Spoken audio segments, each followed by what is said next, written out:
ME office ముట్టలు కానీ ఇలాంటి ఎన్నో కార్యక్రమాలు చేస్తా అన్నానని ఈ టైంలో హెచ్చరిస్తా ఉన్నా.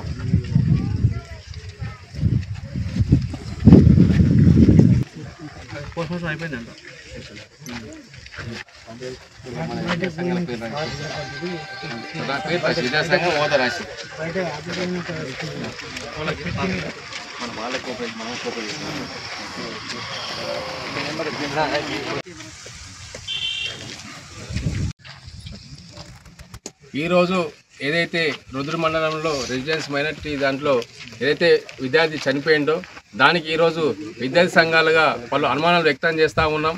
ఈరోజు విద్యార్థి రాత్రి నైటు 3 గంటలకి చనిపోయిందని చెప్పేసి ఇక్కడ నైటు వాటిని చెప్తా ఉన్నాడు. ఇక్కడ 16 కెమెరాలు ఉన్నప్పటికి కూడా ఏ కెమెరా కూడా పనిచేయలేదు, మాకు ఎలాంటి కూడా సమాచారం తెలియదని చెప్పేసి ఉన్నటువంటి ఇక్కడ వాటిని చెప్తా ఉన్నాడు. ఇక్కడ సిబ్బంది కూడా నైటు వాళ్ళకి ఈరోజు ప్రభుత్వ లక్షల రూపాయల నుంచి జీతాలు వస్తూ ఉన్నాయి, కానీ వాళ్ళు ఈరోజు డ్యూటీలు చేయకుండా నిద్రపోయి ఈరోజు విద్యార్థికి చనిపోవడం కారణం కూడా ఈరోజు వాళ్ళు స్పష్టంగా తెలుస్తూ ఉంది. చనిపోయి అక్కడ తెల్లారి లేచే వరకు కూడా వాళ్ళు చూడకపోవడం కూడా ఇది ఉన్నటువంటి స్టాఫ్ నిర్లక్ష్యం అని చెప్పేసి ఈరోజు విద్యార్థి సంఘాలు ఈరోజు మేము కోరుతా ఉన్నాం.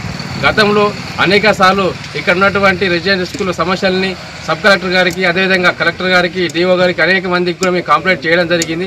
అయినప్పటికీ కూడా ఇక్కడ ఉన్నటువంటి సమస్యలను వాళ్ళు విద్యాధికారులు కూడా అక్కడ డిఓ కావచ్చు, ఎంఈఓలు కావచ్చు, ఇంకా మిగతా నిజామాబాద్ కలెక్టర్ కానీ సిబ్బంది కానీ ఎటువంటి ఇక్కడికి వచ్చి మేము కంప్లైంట్ చేసినప్పటికి కూడా ఇలాంటి సంఘటనలు జరుగుతాయి, రాబోయే కాలంలో ముందు జాగ్రత్త చేపట్టాలని చెప్పేసి కూడా మేము కోరినప్పటికీ కూడా వాళ్ళు ఏదో చూసి చూడనట్టుగా వివరించడం జరిగింది.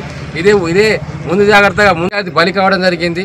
ఉన్నటువంటి సిబ్బంది ఈరోజు ఏదైతే ప్రిన్సిపాల్ వాటిలు ఉన్నారో వీళ్ళు ప్రభుత్వం నుంచి జీతాలు తీసుకొని బయట వాళ్ళు రేష దందాలు, వ్యాపారాలు, బట్టల షాప్ పెట్టుకుంటూ తిరుగుతూ ఉన్నారు. ఈరోజు ప్రభుత్వం నుంచి సొమ్ము కొనసాగుతూ అవుతున్నారు. ఈరోజు విద్యార్థి ఆయనకి హార్ట్ ప్రాబ్లం వల్ల చనిపోయిందని చెప్పేసినటువంటి ఇక్కడ ఉన్నటువంటి సిబ్బంది చెప్తా ఉన్నారు. కానీ అసలు వాస్తవం అది కాదు.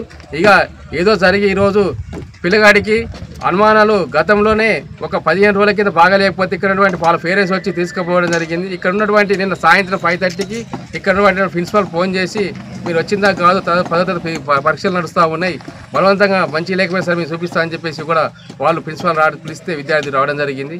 అయినప్పటికీ కూడా ఆ విద్యార్థి యొక్క పరిస్థితిని కండిషన్లో ఉన్నటువంటి ఈరోజు మన ప్రభుత్వం నుంచి నర్సులు కానీ ఇక్కడ పర్యవేక్షణలో ఉంటారు, కానీ ప్రభుత్వ నర్సులు కూడా ఎటువంటి హాస్పిటల్ డాక్టర్లు కానీ పర్యవేక్షించకపోవడం ఇది లోపం అని చెప్పేసి కూడా విద్యార్థి సంఘం మేము కోరుతా ఉన్నాం. ఎందుకంటే రాష్ట్ర వ్యాప్తంగా ఈరోజు అన్ని హాస్టల్స్లలో, స్కూల్స్లలో ఈరోజు నర్సులను ఏర్పాటు చేసింది గవర్నమెంట్. ఇక్కడ ఎప్పటికప్పుడు విద్యార్థులని వైద్య పరీక్షలు చేయించి వాళ్ళ హాస్పిటల్కి వచ్చాల్సిన ఆ ప్రభుత్వం కోరినప్పటికి కూడా ఈరోజు నిర్లక్ష్యం చేసి ఈరోజు విద్యార్థికి మృతి కారణటువంటి సిబ్బంది పైన చర్యలు తీసుకోవాలని చెప్పేసి, అదేవిధంగా ఇక్కడ జరిగినటువంటి సంఘటన ఏదైతే ఉందో సమగ్రమైన విచారణ జరిపించి ఏదైతే సబ్ కలెక్టర్ సమీక్షంలో ఇక్కడ ఏసీబీ సమీక్షంలో విచారణ జరిపించి ఇక్కడ అసలు ఏం జరిగింది, అసలు ఏంటిది అని వారిపైన సమాచారం జరిపించి వారిపై తగు చర్యలు తీసుకొని వాళ్ళని సస్పెండ్ చేయవలసిందిగా ఈరోజు విద్యాసంఘాలుగా మేము కోరుతా ఉన్నాం. ఒకవేళ వీళ్ళని శిక్షించిన ఎడలా రాబోయే కాలంలో వామపక్ష విద్యాసంఘాలుగా నేను ఇది ఒకటే అడుగుతా ఉన్నా ప్రభుత్వానికి కానీ, ఎడ్యుకేషన్ మినిస్టర్స్ కానీ, ఎడ్యుకేషన్ శాఖలో ఉన్న ప్రతి ఒక్కరు, విద్యాశాఖలో డిఓ కానీ, ఎంఈఓ కానీ, ప్రిన్సిపల్లు కానీ, హెడ్ మాస్టర్లు కానీ వీళ్ళందరూ విద్యార్థుల పైసలు తింటున్నారు. మీరు ఈరోజు మీరు బతుకుతున్నారంటే, మీ పిల్లలు బతుకుతున్నారంటే కారణం విద్యార్థులు. అదే విద్యార్థులకు మీరు ద్రోహం చేసి ఇలాగే మీరు కంటిన్యూ చేస్తే మాత్రం ఏ విద్యార్థి సంఘం ముక్కోదు. అందులో అఖిల భారతీయ విద్యార్థి పరిషత్ పెద్ద ఎత్తున ధర్నాలు చేసి మీ డిఓ ఆఫీసులను కానీ, ఎంఈ ఆఫీసులను కానీ, కలెక్టర్ ఆఫీసులను కానీ ముట్టడి చేసి ఎమ్మెల్యే ఆఫీసులను ముట్టడి చేస్తామని కూడా ఈ సందర్భంగా ప్రభుత్వానికి కూడా హెచ్చరిస్తా ఉన్నాం. విద్యార్థులను ఇప్పటికైనా పట్టించుకోండి.